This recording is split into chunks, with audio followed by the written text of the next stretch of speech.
Welcome.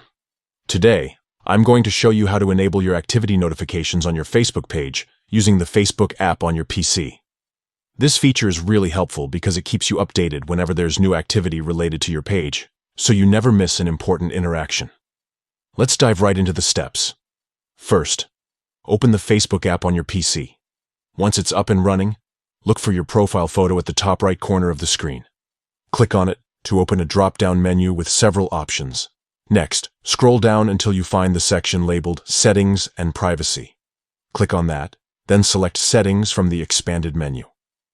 This is where Facebook lets you control a lot of your account preferences, including notifications.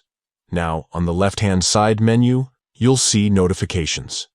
Click on that to open all the notification settings.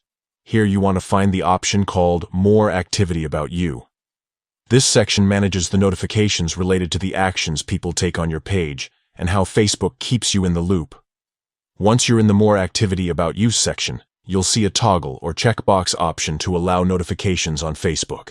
Make sure this is enabled. Turning this on will ensure that you receive alerts directly on your Facebook app whenever there is new activity related to your page. And that's it. By following these simple steps, you'll stay connected and informed about your page activities without having to constantly check manually. This is especially useful if you manage a busy Facebook page with lots of followers or customers interacting regularly. Remember, keeping your notifications on can help you respond faster, stay engaged, and grow your presence on Facebook. Try this out now and see how much smoother page management can be. Thanks for watching.